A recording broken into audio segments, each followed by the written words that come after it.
Hey guys, tonight we're taking a look at what I believe is the AJAC 2.0 from Javlin Concepts.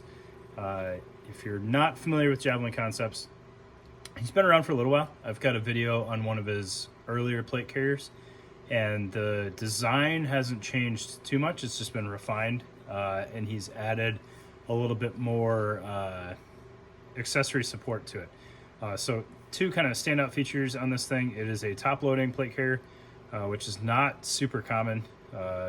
Obviously, most plate carriers, the plate loads from the bottom. Top load, when done well, gives you a little bit more flexibility in the cut because the shoulders are not fixed. So you get some flexibility between swimmer cut and sappy cut, as well as potential flexibility for different sizing, especially with commercial plates. Additionally, he also does a pretty unique elastic cummerbund. So no mystery that I'm a big fan of the ANA Tactical CQ cummerbund. However, this is also a top contender for one of my favorite elastic cummerbunds.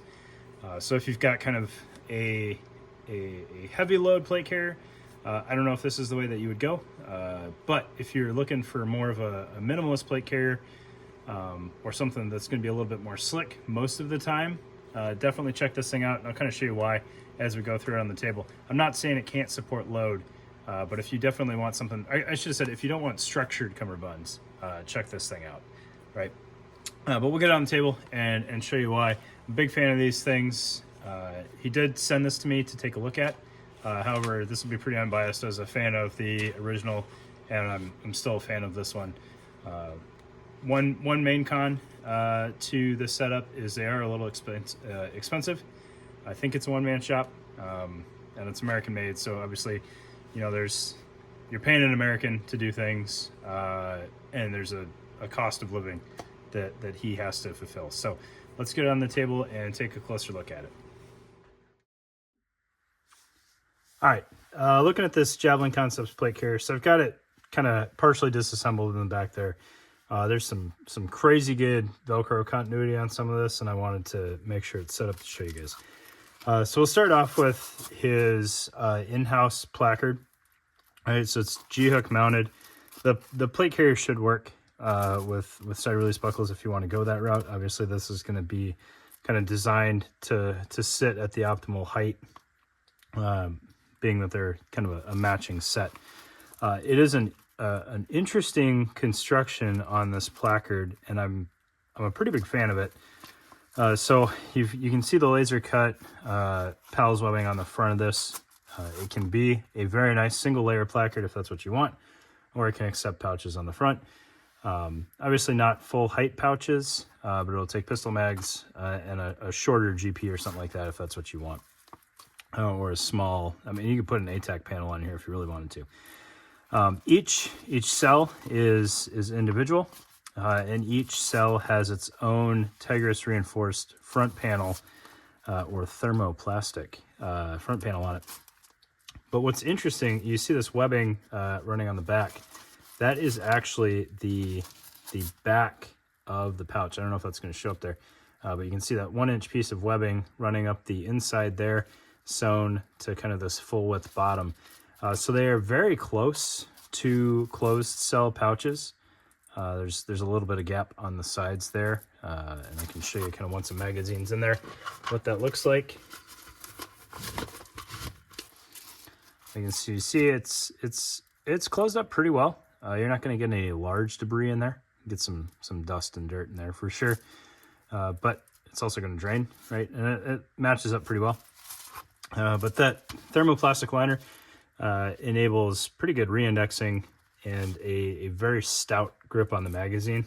I would imagine for, you know, if you're jumping, you're still going to want some sort of redundant retention on there. However, for anything short of that, I'm pretty satisfied with how tight that is in there. Almost bordering on too tight. Right, very cleanly done placard. I like it a lot. And full width, full height Velcro on the back with some tearaway tabs if you need to get to the Velcro underneath. Really nice placard. Big fan.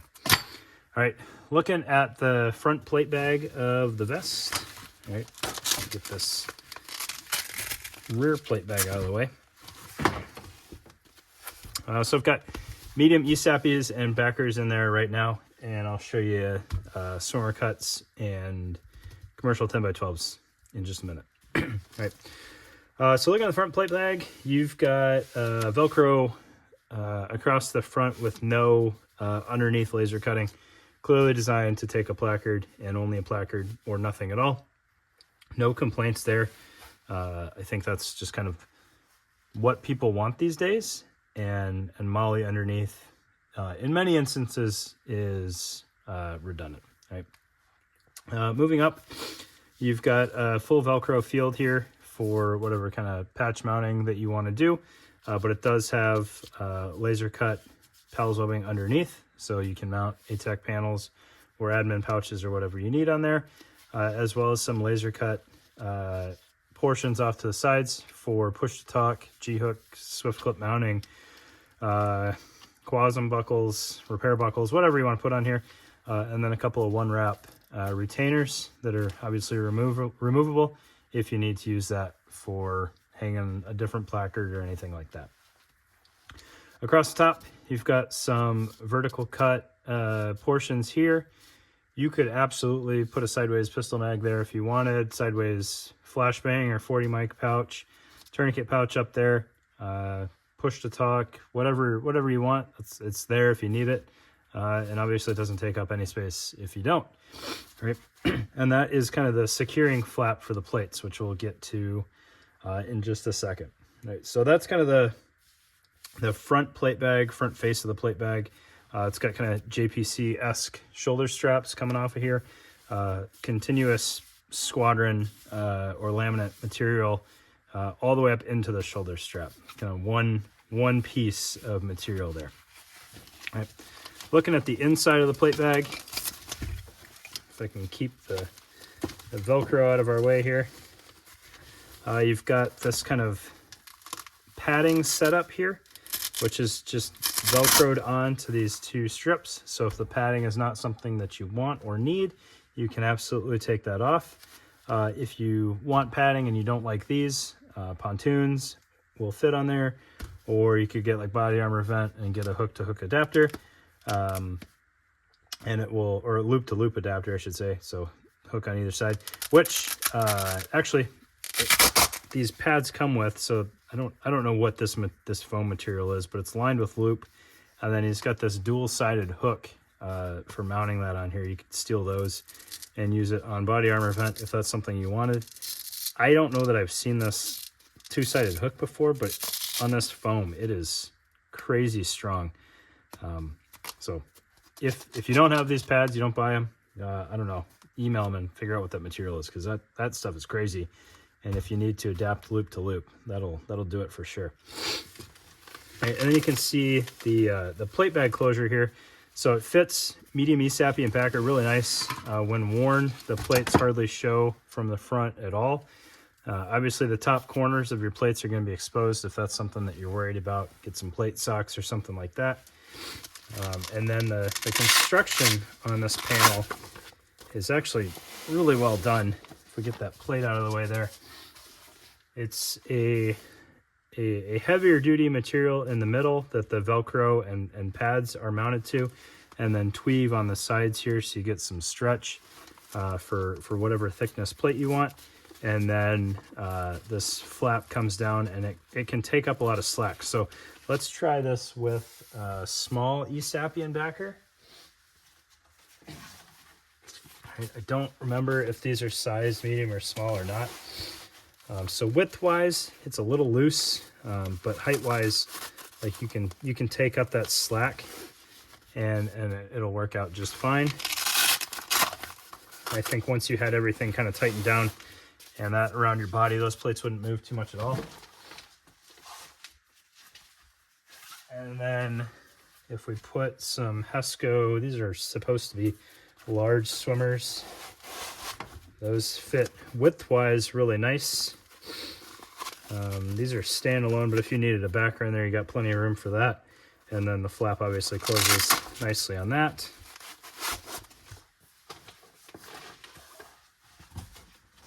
And then looking at some commercial 10x12s with backers. Looks like we're getting a little tight width-wise here, but the tweave should support that just fine. And then that fits in there and Velcros down nicely. So there you go. There's some commercial 10x12s.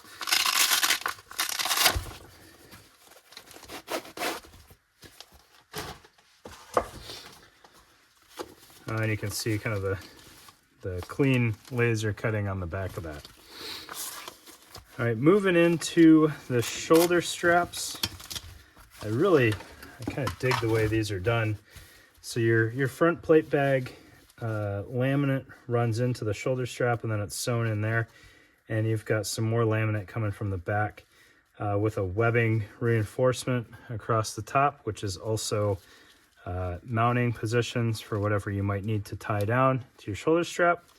There's some one wrap here, which is you could undo this and kind of flip it and tether whatever you needed to tether through these Velcro or through the webbing there.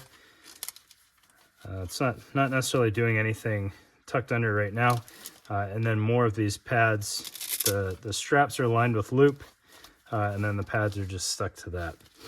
What I dig about this is the shoulder strap is kind of infinitely adjustable. So if I needed to take up slack, I could absolutely do that. I just have some unsupported padding if I really took out a bunch. But the excess shoulder strap runs into the rear plate bag and is secured under a sewn-in piece of hook that is supported by the plate. So this hook isn't actually bearing any weight at all. It's just keeping your shoulder straps kind of tamed inside of the plate bag. But if I needed to pull all of this shoulder strap through, let's just say I was two-dimensional and I needed no shoulder strap, I could do that, and I would just end up with some doubled up shoulder strap in the back.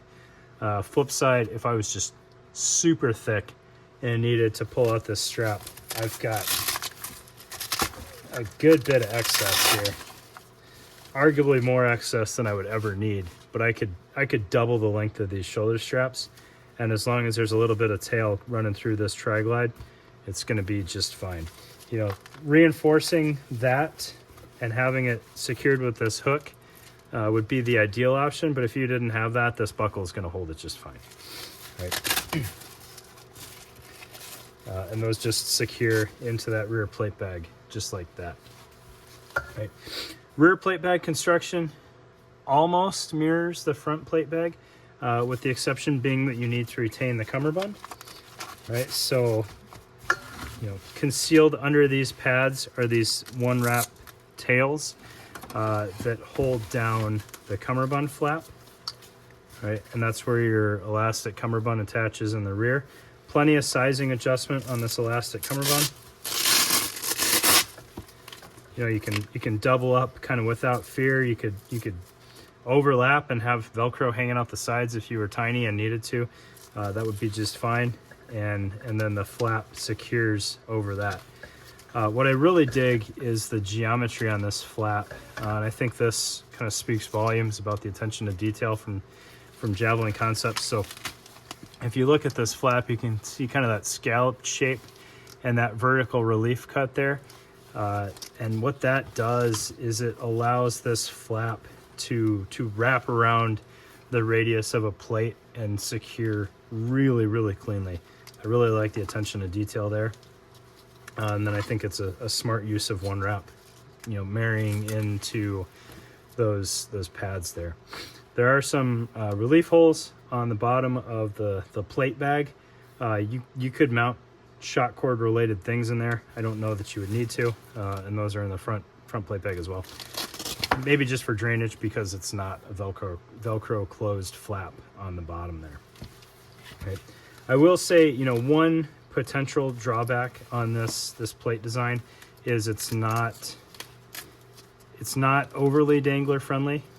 You could absolutely have danglers, especially on the front, mounted on the front of the plate, much like you used to be stuck doing with the ABS. On the rear plate bag, if you had a narrower dangler, it would work.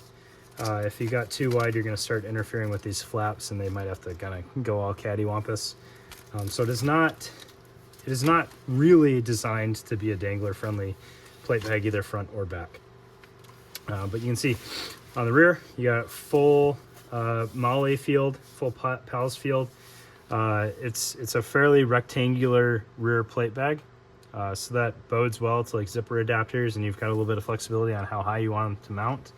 You also have a couple of vertical slits in here for comm wire mounting or routing, if that's what you want to do. Otherwise, you can use it to secure stuff. You could run shock cord through there or something like that. He does have a couple different takes on back panels that can tie into this. So he's got a Tegris back panel that I believe mounts up on this webbing here with a G-hook. I don't have one, and I haven't played around with it, but it looks like a pretty drama-free way of putting a removable back panel on there if that's something that you want to do, or a quick change back panel. I don't know if I'd call it removable. Right. And then that leads us to the cummerbund here. This is, as far as I can remember, this is the same style of cummerbund that he's had for a while. He's had a couple different cummerbunds, so he's got a 6-inch or 5-inch cummerbund that's a little bit different take, but this is kind of the go-to that's been around as long as I've been familiar with the company. And it's a very heavy-duty elastic core with elastic PALS webbing inside and out. So all told, you're looking at 3 layers of elastic on this thing, which gives it stretch for breathability, but not so much stretch that you couldn't actually mount things on this and have some semblance of structure. I think where this really shines is if you internally mount side plates and potentially a radio. Obviously, you're going to have to expand out the cummerbund a little bit, and you might end up having some Velcro coming out of the back of the plate bag there. But it will be very, very stable for not being a structured cummerbund, just due to the strength of the elastic. So, donning and doffing might be a little goofy because you got so much weight on this. It's going to want to, kind of flop down.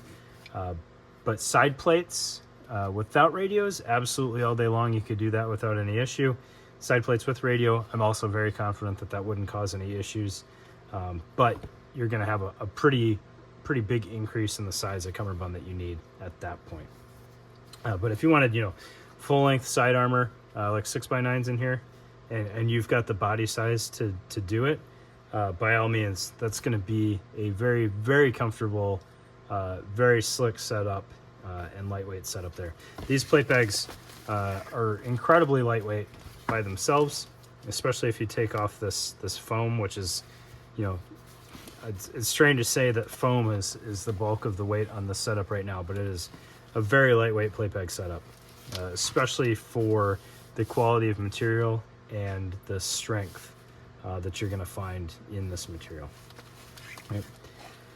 Right. I honestly don't have any complaints on the way that this thing is put together. I have very high confidence in the strength of this setup, the durability, the craftsmanship is great. There are some trade-offs to the design, like we talked about. They're not overly dangler friendly. You can put one on the front of the vest, and then that's going to give you a little bit of standoff from your body, which is not ideal. But you can absolutely do it if you want one. But aside from that, like no integrated admin pouch. So if that's something that you want, well, obviously this isn't for you. But for the features that are in this plate carrier and the way it is intended to be used, it is exceptionally well done. It will also, it will take aftermarket cummerbunds.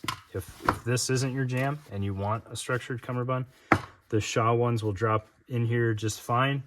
If you wanted something like an SPC cummerbund, that'll play with this. If you have one of the grid adapters, you've got a lot of flexibility in how this is set up. If you want to stay with just Javlin products, it will work phenomenally well with the items that he offers. So if you haven't looked at Javlin Concepts before, I encourage you to take a look at the website and see if you think it'll work for you.